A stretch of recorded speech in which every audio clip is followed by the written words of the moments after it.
Welcome back to my channel. সবাই কেমন আছো? আশা করি ভালোই আছো। চলো আজকে তোমাদের সাথে একটা সুন্দর রেসিপি শেয়ার করি, সেটা হচ্ছে কই মাছের ঝাল তেল ছাড়া।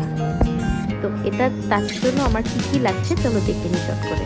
তো আমি এখানে কই মাছ নিয়েছি, এতে নুন দিলাম, হলুদ দিলাম, পেঁয়াজ কুচি দিলাম, গ্রিন চিলি দিলাম, ধনেপাতা দিলাম, টমেটো কুচি দিলাম, আর লাগছে রসুন কুচি আর পাতলা পাতলা করে আলু কুচি।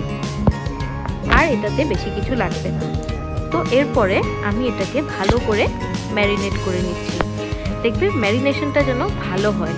ভালো করে ম্যারিনেশন করে আমি একটা প্যান নিয়ে নিয়েছি, এখানে নিয়ে প্যানটাকে ভালো করে হিট করে নিয়েছি। যখন এটা পুরোপুরি হিট আপ হয়ে যাবে প্যানটা, তখন আমি মাছটা প্যানে দিয়ে দেবো। দিয়ে বাটিতে, যে বাটিটাতে আমি মাছটাকে ম্যারিনেশন করেছিলাম, ওই বাটিটার মধ্যেই জল দিয়ে সেই জলটাই আমি এতে দিলাম।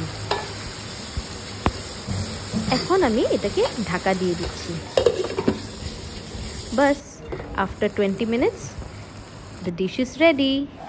কেমন হয়েছে দেখতে জানাবে কিন্তু ভালো লাগলে।